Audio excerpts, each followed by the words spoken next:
Mga kapatid, no, sa ikawalong kabanata ng Roma, sulat ni Apostol Pablo. So siguro po, bigyan ko lang kayo ng kaunting background dito po sa sinabi ni Apostol Pablo. Si Pablo po, isa siya sa mga 12 ah, apostol ng Panginoong Jesucristo.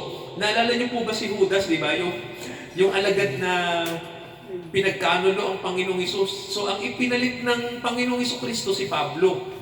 So siya po ay kabilang sa 12.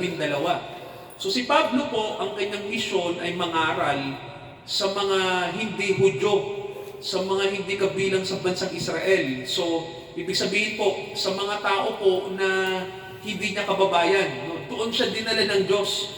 So mahalaga mga kapatid, no, yung doktrina na dala niya kasi para po sa lahat ng tao. Ibig sabihin po, itong pananampalataya na pinapangaral po natin sa lahat po ng tao, ipinarinig ito sa Amerika, sa Europa, sa Africa, sa Asia, buong mundo po, no, ang sakop ng mensahe tungkol po sa Panginoong Jesucristo. So basahin natin mga kapatid yung Roma 8 sa talatang 1. So kung nakita po natin, basahin ko po sa inyo. Sabi po dito, ngayon, wala nang anumang kahatulan sa mga na kay Kristo Jesus. Silang mga lumalakad, hindi ayon sa laman, kundi ayon sa Espiritu. Sapagkat ang kautusan, sabi po rito, ang kautusan na sabi po na mahina sa pamamagitan ng ating laman, na isinugo ng Diyos ang kanyang sariling anak, na nag-anyong lamang sa larin dahil sa kasalanan. Hinatulan ng Diyos sa laman ang kasalanan upang ang hinihiling ng kautusan ay matupad sa atin na hindi lumalakad ayon sa laman kundi ayon sa Espiritu. Sabihin nga natin mga kapatid, paglakad ayon sa Espiritu. Yan. So, mahalaga mga kapatid, no, yung pamumuhay natin ay hindi na po ayon sa atin, no? Kundi ayon po ito sa gabay ng banal na Espiritu. Kasi po, sa Biblia, mga kapatid, ang tatak ng pagiging Kristiyano po, tayo po ay ginagabayan, no, ng banal na Espiritu. Hindi tayo ginagabayan ng yung kultura na sa paligid natin. Hindi tayo ginagabayan ng sarili nating kalooban kasi kapahamakan lang. So bilang mga Kristiyano po, mga kapatid, ang numero 1 dapat na gumabay sa atin ay ang banal na Espiritu.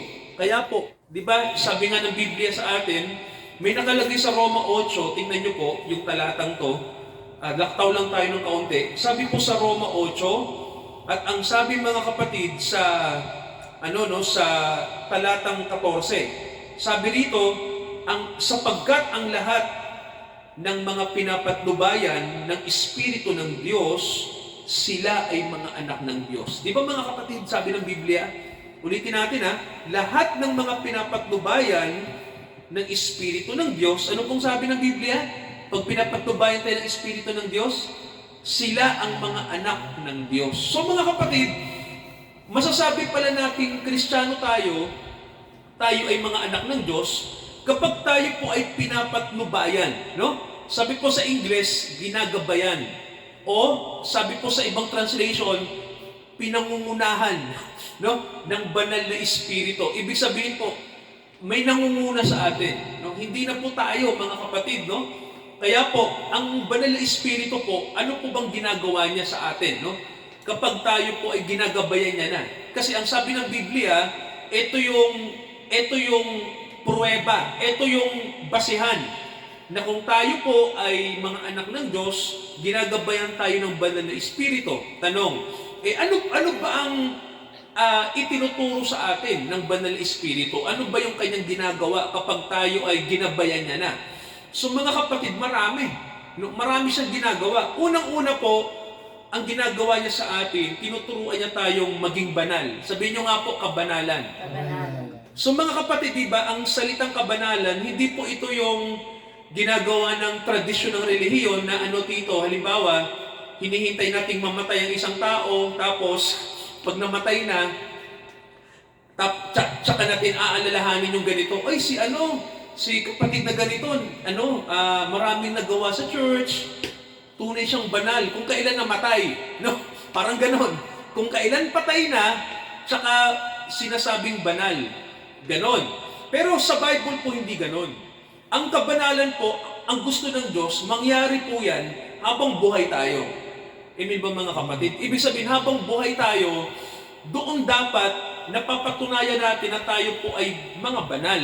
Paano ba magpakabanal, pastor? Ibig bang sabihin nun, pag banal, hindi na tayo iinom? Ganun ba yon? Hindi na tayo maglalasing? Ganun ba yon? Hindi na tayo gagawa ng kalokohan? Ganun ba yon? Well, bahagi yon. Pero sa Biblia po, pag sinabing kabanalan, ibig sabihin po, handa tayong sumunod sa kalooban ng Diyos. Amen ba ron? Hindi mo na pinag-uusapan dito na dati tayong lasenggo, ngayon hindi na. Dati tayong babaero, ngayon hindi na. Yun po ay bahagi lang ng pagiging sinasabing mabuti o banal. Pero sa Biblia po, ulitin natin mga kapatid, ang kabanalan, handa tayong sumunod sa kung ano ang gusto ng Diyos. Amen po ba? Kung ano yung gusto ng Diyos, yun yung gagawin po natin. Yun po yung kabanalan, no? Yung iba kasi, ang tingin lang sa kabanalan, hindi gumagawa ng masama, okay na, mabuting tao. Well, mga kapatid, sa Biblia po kung tayo ay mabuti sa tingin natin, pero hindi tayo sumusunod sa kalooban ng Diyos, baliwala. Di ba mga kapatid? Sipin nyo halimbawa mabait lang tayo, pero kung hindi natin ginagawa ang gusto ng Diyos, kabutihan ba sa Diyos yun? Sige po. Di ba hindi? O tingnan nyo po example lang sa Bible. Kilala nyo ba si Cain at si Abel? Mababasa natin sa aklat ng Genesis. Diyan sa aklat ng Genesis, makikita nyo po mga kapatid na nang sabihin ng Diyos, o kayong magkapatid, mag-alay kayo sa akin. Di ba? Ang ginawa ng magkapatid, nag-alay sa Diyos. Ang ginawa ni Cain, kasi magsasaka siya, lahat ng tanim, lahat ng kanyang inanim, sa kanyang mga tanim, inalay niya sa Diyos, pero hindi tinanggap ng Diyos yung kanyang alay. Ang ginawa naman ng kapatid niya si Abel, nag-alay ng tupa, pinatay yung tupa, binigay sa Diyos at pinili ng Diyos yung handog ni Abel. Nagalit si Cain. Di ba tito, eto? Bakit nagalit si Cain? Kasi hindi tinanggap ng Diyos yung kanyang alay. Sa tingin ni Cain, mabuti yon. Pero sa tingin ng Diyos, hindi. Alam niyo kung bakit? Di ba mga kapatid, ang gusto ng Diyos, ialay natin ang ating buhay. Di ba? Ano po bang simbolo ng buhay? Di dugo. Di ba? Nag-alay si Abel ng sarili niya. Ibig sabihin, kaya si Abel nag-alay ng tupa at madugo, no? Kasi pinapatay yung tupa di ba? Pag inaalay mo. Ibig sabihin nun, simbolo yun na iniaalay ni Abel, hindi lang yung mga bagay na nasa kanya, kundi yung buhay niya. Di ba mga kapatid, may sinabi sa Bible na ang gusto ng Diyos sa pagsamba, ialay natin ang ating mga sarili. Tama ho ba? Yun yung gusto ng Diyos. Yun yung kabanalan sa Kanya. Ialay mo ang buhay mo. Hindi lang yung bahagi ng buhay mo. Gusto ng Panginoon, buong buhay mo. Hindi pwede, nasusunod tayo sa Panginoon na 99% ng Lord isusunod ko, yung 1% sa akin na. Hindi po, no? Ang hinihingi ng Panginoon sa atin ay fully 100%. 101 pa nga. Kailangan mga kapatid, buong buhay. Wala kang ititira. Ganon.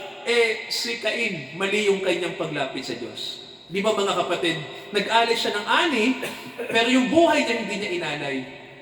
Si Abel ginawa yun. Mga kapatid, sino po yung tinanggap ng Diyos na pagsamba? Si Cain o si Abel? Si Abel, no? So, si Cain, kahit mabuti yung kanyang ginawa sa tingin niya, sa Diyos, hindi ka papasa. Kasi mga kapatid, ang gusto ng Diyos, mag-alay ka ng buhay sa Kanya. Dugo. Kaya po, alam nyo, no, sa Bible, balikan natin. Sabi ng Biblia, balikan natin yung Roma 8. Ano pong sabi ng Panginoong Jesucristo? Mga kapatid, kapag tayo po ay nasa Kanya na, kapag tayo po ay, sabi nga ng Biblia, kapag tinanggap natin siya bilang ating tagapagligtas, basahin natin ang Juan 1:1. Tingnan nyo po, ang sinasabi po ng Juan 1.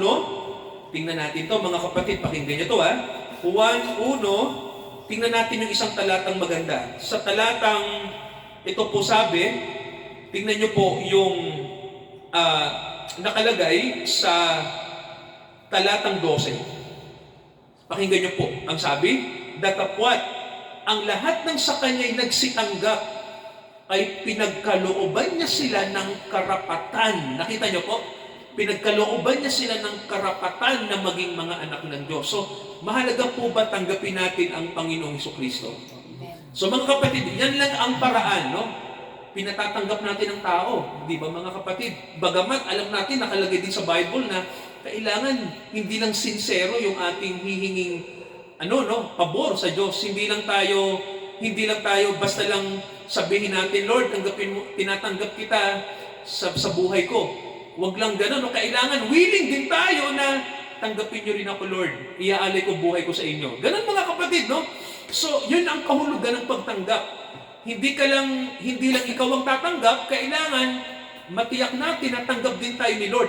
Sabi ng Bible, si Lord, hindi ka tatanggapin kung hindi mo iaalay ang iyong buong buhay. Di ba? So sabi ng Bible, ang lahat ng sa kanya tumatanggap ay binigyan niya sila ng karapatan. So doon ka lang magkakaroon ng karapatan kung tatanggapin mo siya. Amen ba mga kapatid? So mahalaga po ba may karapatan tayo sa Diyos? Mahalaga po. Kasi mahirap mga kapatid pag wala tayong karapatan kita. No? Mahirap yun. Parang ano yan tito Walang pinagkaiba yan na kapag halimbawa, uuwi ka, halimbawa po, no? Halimbawa, halimbawa lang po, kapatid mo halimbawa, si Pangulo Marcos. May karapatan ka bang pumunta sa Malacanang para dalawin siya kung kapatid mo siya? Di ba mayroon? So mga kapatid, gaano pa kaya kung ang tatay natin ang Diyos? Natural, may karapatan tayong pumunta ng langit. Bakit? Sino bang tatay natin kapag na-born again tayo? Sino po? Ang Diyos. May karapatan kang pumunta ng langit, di ba? Pero paano kung hindi ka born again? May karapatan ka bang pumunta ng langit? Sige po. May karapatan ka? Wala. Wala kang karapatan kasi unang-una, kaano-ano ka ng Diyos? Wala. Di ba? Wala kang connection sa Kanya. So wala po yun. Hindi ka talaga makakarating doon, no? Maliban mga kapatid na ikaw ay anak ng Diyos. So, kaya nga sabi natin mahalaga na tayo ay ma-born again. Kasi sabi ng Bible, balikan natin yung Roma, mga kapatid, 8. Anong sabi ng Bible? Anong sabi ng Roma 8 verse 1? Kapag tayo ay born again na at tinanggap natin si Jesus bilang ating tagapagligtas, maganda po yung sinabi ng Biblia, walang anumang hatol. Ibig sabihin, tita, hindi ka nang matatakot parusahan ng Diyos. Di ba? Wala ka nang takot. Alam mo kasi ang Diyos, nahabag sa'yo, tinawag ka, tinanggap mo siya, so mayroon na kayong relasyon. So kapag karelasyon mo na ang Diyos, bakit ka pa matatakot na parusahan niya? Kung ikaw ay karelasyon mo na siya. Maliban na lang mga kapatid, ito po, sabi ng Bible, maliban na lang kung ikaw ay, kung ikaw po ay, anong sabi ng Bible dito? May word Kung ikaw ay sumusuway sa Kanya. So, sa atin mga kapatid, eto, nabigyan ko kayo ng idea dito para alam nyo. Ang Diyos po, kapag tayo ay naging anak niya, lahat ng pribilehiyo, matatanggap natin. Sabihin nyo nga po, lahat ng pribilehiyo. Ibig sabihin po, lahat ng bagay, pwede niyang ibigay sa atin.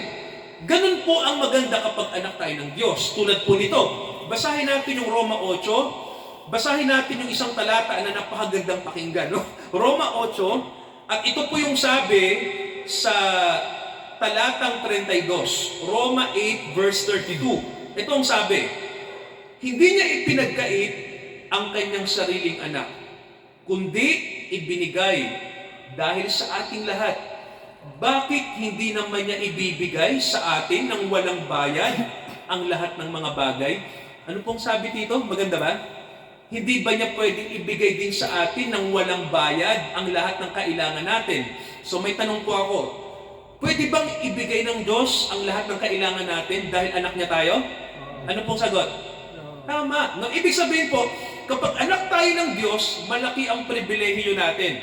Actually mga kapatid, lampas-lampas pa sa mga pribilehiyo na pwedeng ibigay ng SNR sa'yo at ng yung kalaban ng SNR na bago tayo sa Fairview, yung landers, no? Yung mga bagay na yan, privilege. Para ka lang makapag napunta sa supermarket, no? Di ba ganon? Ang kalakaran ng negosyo, di ba? Maging loyal ka sa amin, may privilege ka. Pero pag sa Diyos, iba. Pag anak ka ng Diyos, matindi ang privilege. Mga kapatid, no? Sabi rito, lahat ng bagay na kailangan natin, no? So, sinasabi din ng Bible to ganito, paano yan kung masuwayin tayong anak? Halimbawa, matigas ang ulo natin, di ba? Pag anak ng Diyos, ano po bang pwedeng gawin ng Diyos dyan?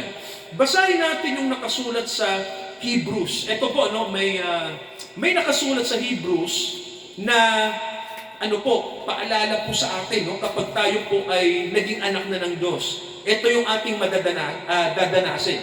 Basahin natin yung Hebrews 12. Okay, tingnan niyo itong mga kapatid, no, Hebrews 12, at basahin natin yung nakasulat sa verse 5 hanggang 7. So pakinggan niyo po ito, ito ang sabi. Inyong nilimot ang inyong natutuhan na ipinakikipagtalo sa inyo tulad sa mga anak. Anak ko, sabi nito ni Apostol Pablo, huwag mong iwalang bahala ang disiplina ng Panginoon. O ikaw man ay manglupaypay kung ikaw ay pinagwiwikaan niya, sapagkat dinidisiplina ng Panginoon ang kanyang mga anak at pinapalo ang mga anak niya na dahil sa ito ay parusa, kayo'y nagtitiis o ito ay paghubog. Inaari kayo ng Diyos na tulad sa mga anak, sapagkat alin ng anak ang hindi dinidisiplina ng kanyang ama. So, ano daw sabi ng Bible mga kapatid, pag anak tayo ng Diyos, lahat ng pribilehiyo nasa atin. Pero kapag sumusuway tayo sa Kanya, anong pwedeng gawin ng Diyos sa atin? Wala. Ano tita? Dinidisiplina. Ibig sabihin po, parang anak din, di ba? Pag yung anak mo, di ba, nakita mo matigas ang ulo, ano bang ginagawa? Mga kapatid, anong ginagawa kapag ang anak mo matigas ang ulo, tito? Napalo. Di ba? O ang Diyos, kapag tayo naman ang sumungay sa Kanya, anong gagawin ng Diyos sa atin? Papaluin din tayo. So, ganun lang po yun. May pattern sa mundo, may pattern din yung relasyon natin sa Diyos. So, kung titingnan nyo, mga kapatid ko, sabi ng Bible sa atin, pag anak pala ng Diyos, kasama yung pagpalo. Kasama pala yun, Hindi pala yun, kumbaga po, anak ka ng Diyos natural. Di ba? Pag anak ka ng Diyos, ayaw kasi ng Diyos na ikaw ay mapahamak. Ayaw niya po no? Ganon kabuti ang Diyos sa atin. So, kung tayo po ay dinidisiplina ng Diyos, ariin natin yon. Di ba sabi ng Bible mga kapatid, ang sabi ariin natin, tinan mo yung word ng Bible kung sabi po rito, kung ikaw ay dinidisiplina ng Panginoon at hinahampas ang tinatawag ng mga anak, sabi rito mga kapatid, ariin natin ito. Bahagi po ito ng buhay natin. Ganun po yun kasi para sa ating ikabubuti. Ganun po yun. So, mabuti po ba ang Diyos, mga kapatid? Mabuti po ang Diyos, no? Okay, balikan natin yung yung sinasabi sa Roma. So sabi ng Roma 8, kung itutuloy po natin yung pagbasa, pansinin niyo po yung sinabi ni Apostol Pablo mga kapatid, no? Na wala na tayong kaparusahan. Kasi po, sa Biblia po, di ba sabi ng Bible, kapag dinadanas natin yung mga mabibigat na pagsubok, kapag anak tayo ng Diyos, ang ibig lang sabihin po ng dalawa lang, either ikaw ay sinusubukan o ikaw ay dinidisiplina. Dalawang bagay lang yun. Kapag anak ka ng Diyos, ikaw ay nasa pagsubok kapag may mga problemang mabibigat o ikaw ay dinidisiplina. Dalawang bagay lang. Pero iba kapag hindi ka mananampalataya. Naintindihan niyo mga kapatid, no? Kapag hindi ka kumikilala kay Jesus na tagapagligtas mo at Panginoon ng buhay mo, pag dumating ang mga mabibigat na dagok sa buhay, hindi po yung pagsubok. Ano po yun? Parusa. Condemnation. Kasi mga kapatid, ang sabi ng Bible, kapag tayo po ay labas sa biyaya ng Panginoon, kapag hindi tayo kasama doon sa mga hinirang, ang mga dadanasin natin, hindi po pagsubok, yun po ay parusa. Parusa po yun, Tulad po nito. Basahin natin yung nakasulat sa kasulatan, mga kapatid, dito sa Juan 3. Okay, pakinggan natin to, John 3. Tingnan niyo po ito mga kapatid, pansinin niyo to. Juan 3, basahin ko po sa inyo yung isang talata dito. Sabi po rito sa 18 to 19. Ito ang sabi. Ang sumasampalataya kay Kristo ay hindi hinahatulan. Ang hindi sumasampalataya ay hinatulan na. Nakita niyo po? Sapagkat hindi siya sumampalataya sa pangalan ng anak na bugtong na anak ng Diyos. Ibig sabihin po, kapag ang isang tao, mga kapatid, no, ay walang pananampalataya sa Panginoong Hesukristo. Halimbawa, binigyan na siya ng chance, nireject niya pa rin, no? Binaliwala kita, hindi niya kinikilala si Jesus na kanyang Panginoon at tagapagligtas. Kumbaga po, nire-reject niya, ayaw niya. Anong sabi ng Bible, mga kapatid? Kapag hindi tayo sumampalataya sa Panginoong Hesukristo, ang sabi, ang hindi sumasampalataya ay hinatulan na. Di ba? Napansin niyo ang sabi ng Bible? Ibig sabihin, kasama ka sa hatol. Ibig sabihin, sentensyado ka. Kaya mga kapatid, eto kapag sa mundo na to, no, dumating ang maraming dagok sa buhay, kapag tayo po ay hindi mga mananampalataya, parusa po yun. Yun po ay condemnation. No? Kinokondena ka na ng Diyos. Pero kung mga anak tayo, halimbawa, mayroon tayong puso sa Diyos, kinilala mo ang Panginoon sa buhay mo. Di ba? Kapag tinanggap mo siya, dumating man yung pagsubok sa buhay, alam mong pagsubok yon or disiplina niya. Pero mga kapatid, tandaan natin, kapag hindi tayo mananampalataya, parusa yun. No? Hindi natin pwedeng gamitin yung salitang pagsubok. Ay, pagsubok lang yan. Hindi pagsubok yon. Kapag wala kang faith, parusa yun. Parusa. Dumating ang parusa. Pero mahirap bumatol, di ba? Pero sabi ng Bible kapag hindi ka sumampalataya, parusa ang darating. Ikokondena ka na. Pero anong sabi ng Bible din sa Romans 8:1? Kapag nakay Jesus tayo, walang anumang kahatulan. Ibig sabihin po, hindi ka nahahatulan. Pag nakay Jesus ka. Pero tita, pag wala, ano po? Anong darating? Parusa. Parusa, mga kapatid. Pero pag nasa kanya ka, parusa po mo, biyaya. Biyaya po, no? Kaya sabi ng Bible, wala nang anumang hatol. Kapag ikaw ay Kristiyano na, kapag ikaw ay totoong born again, wala nang hatol yan, no? Hindi ka nahahatulan. Didisiplinahin ka lang ni Lord. Na gano'n yun. Pag ikaw ay sumusuway. Alam niyo mo ba yun? No? Di ba sabi nga natin kanina, mayroon bang tatay na hindi pinapalo ang anak? Di ba? Lalo na kapag ang tatay mabuti. Di ba?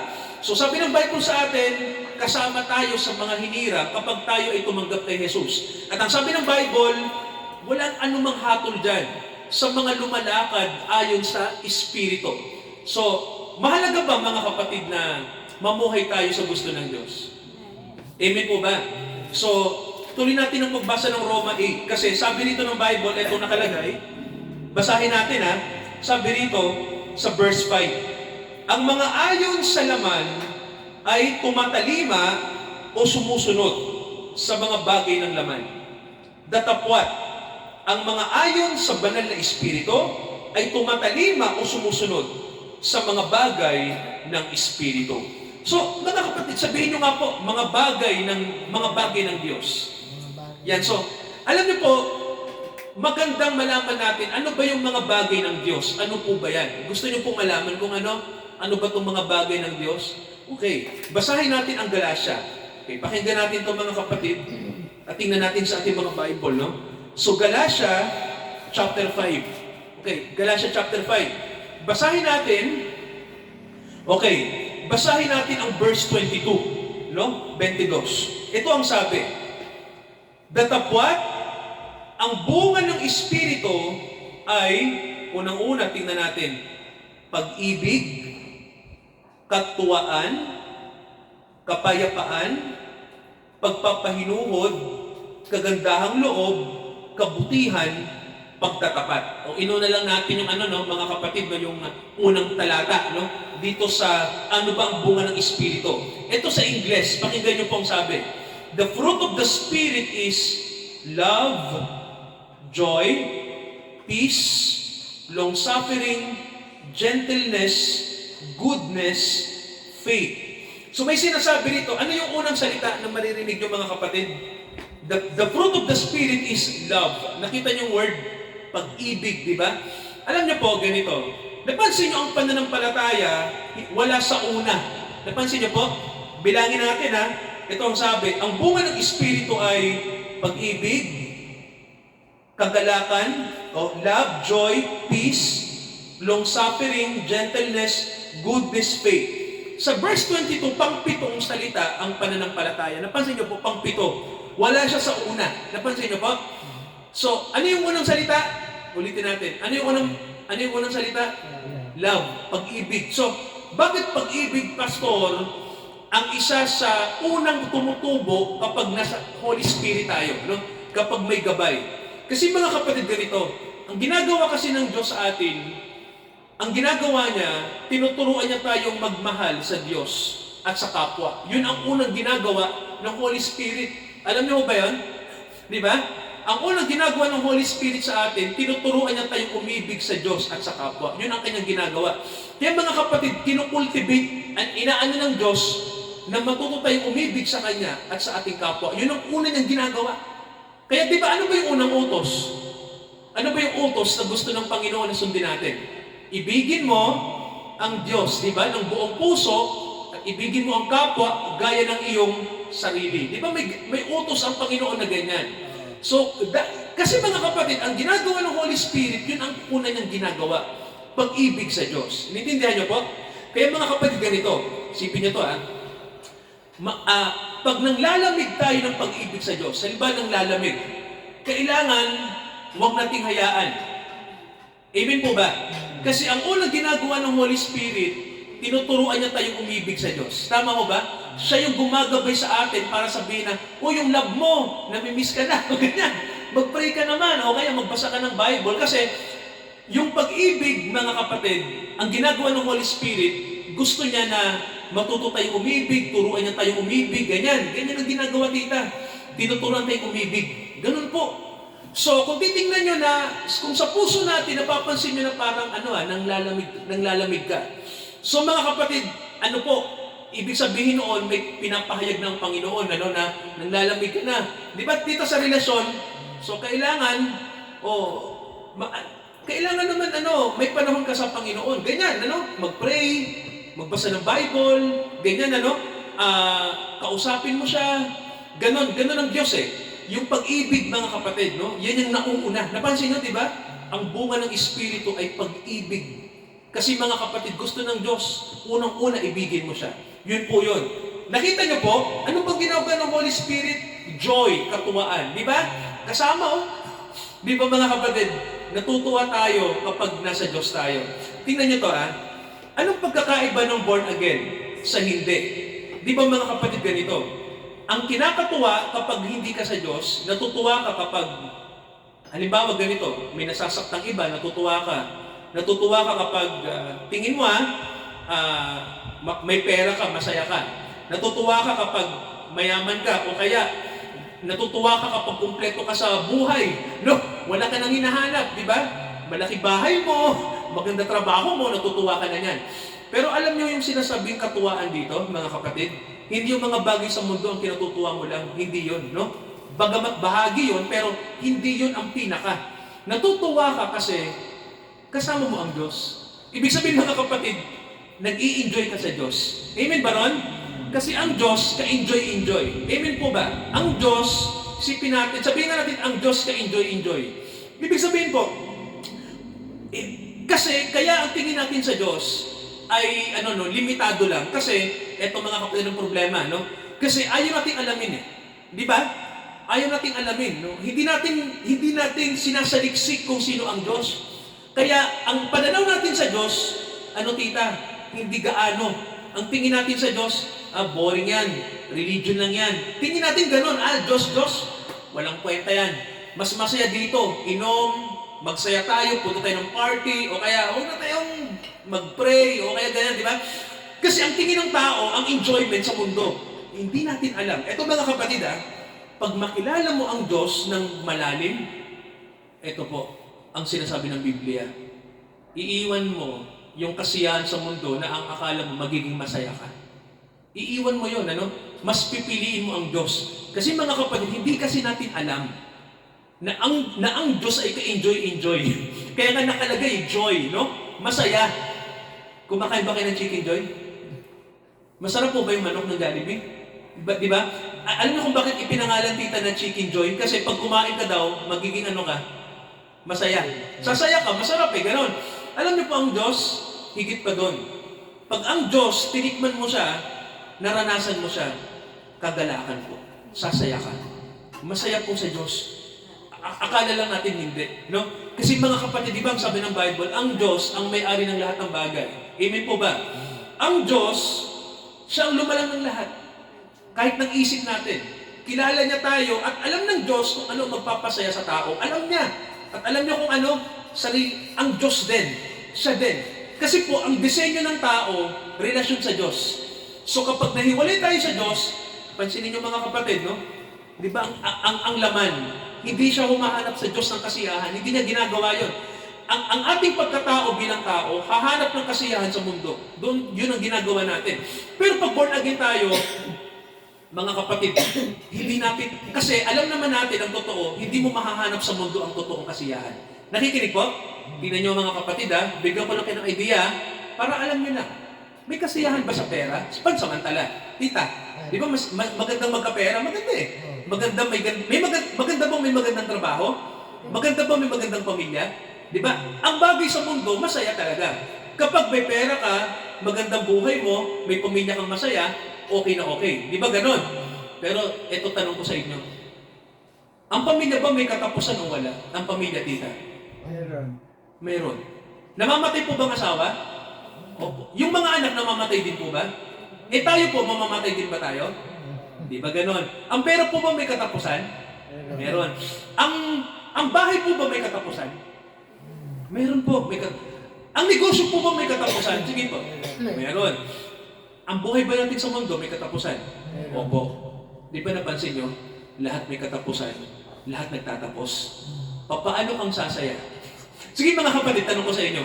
Paano mong ilalagay ang kasiyahan mo sa mga bagay na nagtatapos? Sige po kayong sumagot. Maibibigay mo ba yung kasiyahan mo sa mga bagay na nagtatapos? Di ba hindi? O may tanong ako, sino ba ang hindi nagtatapos? Sino ba ang nananatili magpakinanman? Ang Diyos lang. Di ba? Kaya mga kapatid, dito, kung ibigay mo ang kasiyahan mo sa Diyos, kasi ang Diyos, walang katapusan. Amen po ba? At ang Diyos, mga kapatid, siya ang pinagmula nating lahat. Amen po ba? Alam niyo ba na sa Diyos galing ang pera? Naniniwala kayo? Sa Diyos galing ang pamilya. Saan galing ang pamilya? Sa Diyos o hindi? Di ba't sa Diyos? Ang trabaho, tita, saan galing ang trabaho? Sa Diyos din. Di ba? Meron bang bagay na hindi galing sa Diyos? Sige po, anong sagot? Wala. Di ba? Bakit natin hinahanap sa iba kung ang Diyos nandiyan naman? Di ba? Na siya ang pinanggalingan ng lahat. Kaya ang sabi ng Bible, ang bunga ng Holy Spirit, anong sabi? Pag-ibig at kagalakan. Ibig sabihin po, dalawa pa lang yun hahaba ng sermon natin, di ba? Kasi kapag lead tayo ng Holy Spirit, dinadala tayo ng Holy Spirit sa kung anong tamang pananaw. Amen po ba? Ano yung tamang pananaw sa buhay? Kasi namamali ang tao Hinahanap niya yung pananaw sa buhay sa sarili niya. Mamamali tayo. Ang Diyos po, binigay niya ang Holy Spirit sa atin para malaman natin yung tamang pamumuhay. Hindi tayo mamuhay sa mali. Gusto niyo bang mamuhay sa mali? Mga kapatid, di ba? Pag nagkamali tayo, mali lahat yan. No? So, sabi ng Diyos, simulan natin sa tama. Amen po ba? Simulan sa tama. Na ang Diyos, ang una mong sampalatayanan, tanggapin mo siya sa buhay mo. Kasi doon mag-uumpisa yung pagbabago sa buhay. Mag-uumpisa po sa Diyos. Manalangin tayo mga kapatid. Tuloy natin ang Romans 8 sa susunod na linggo. Amen po ba? So let us pray. Father, salamat po sa inyong salita na tinanggap po namin ngayong gabi. Salamat, Ama, sa mga kapatid na naglaan ng panahon upang matanggap itong salitang ito dahil mahalaga po na kami po ay hindi na maparusahan. Hindi na kami kabilang sa mga parurusahan. Nais po namin na kami ay maging kabilang sa mga taong wala ng parusa, kundi mangingibabaw po ang inyong habag. Maawa kayo sa amin, dakilang Ama. Patawarin niyo kami tulad kanina ang panalangin ng aming kapatid. Patuloy niyo kaming patawarin sa aming mga pagkukulang. Dahil kami mga tao na ignorante. Hindi namin naiintindihan ang kahulugan ng kagalakan at ng pag-ibig. Patawarin niyo po kami. Ngayong gabi po ang aming panalangin, magdala kami. At salamat din, Ama, sa kaloob ng buhay. Sapagkat binibigyan niyo rin kami ng panahon to enjoy this life. Hindi para gawin naming idol ang enjoyment sa mundo, kundi ito po ay paraan nyo para matuto kaming magpasalamat sa nagkaloob po ng lahat ng biyaya sa amin sa buhay na ito. Sa totoo lang, Ama, lahat ng bagay ay sa amin. Tama po ang sinabi nyo. Lahat ng bagay ay para sa amin. Walang bagay, Ama, na hindi nyo kayang ibigay. Ang kagalakan sa mundo, ang pananampalataya sa mundo, lahat po galing sa inyo. At pribilehiyo po ang lahat ng pagpapalang natatanggap namin.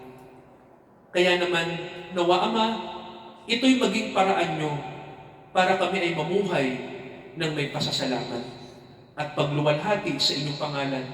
Dakilang Ama, nandito ang inyong mga anak, nandito kami, humihingi kami ng dispensa sa lahat ng mali at lagi nyo kaming iwasto. Ilagay nyo kami sa tamang pananaw at magdala kami sa inyo dahil kayo ang Diyos ng pag-ibig at ng kagalakan. Samahan kami ng Banal na Espiritu sa buong linggong ito. Pagpalain niyo po ang lahat ng mga kapatid namin sa buong linggong ito sa tanging pangalan ng aming Panginoong Jesucristo. Lahat po tayo magsabi ng Amen. Amen. Sa ating pagkakaloob, mga kapatid, ayan po, meron tayong sobre na. Ayan, may sobre na tayo. So, sa pagkakaloob po natin, mga kapatid, ay ilalagay po natin sa ating pong mga envelope yung ating pong mga tithes and offering. God bless po. Habang inaawit natin ang Seek Ye First the Kingdom of God. Seek thy kingdom of God and His righteousness, and all the things shall be added unto you.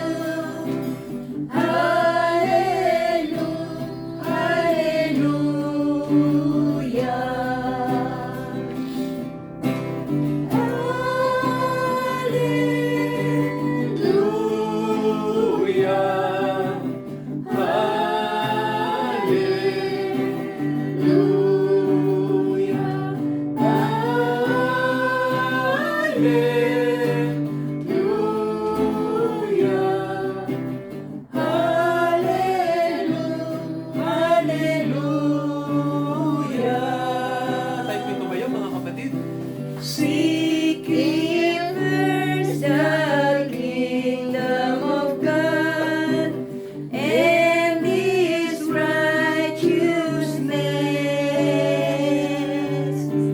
and all the things shall be added unto you. Hallelujah, hallelujah.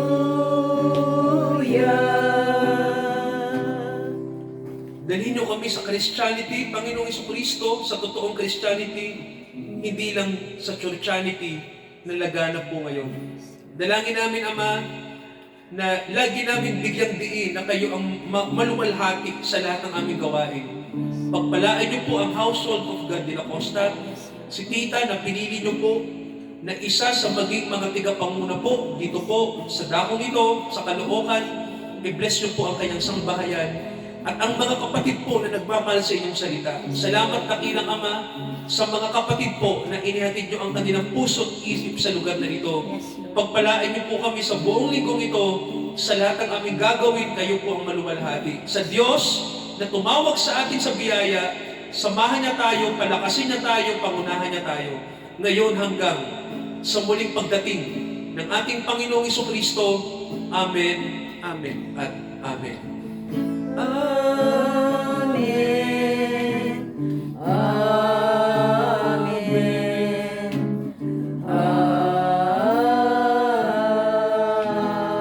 Amen.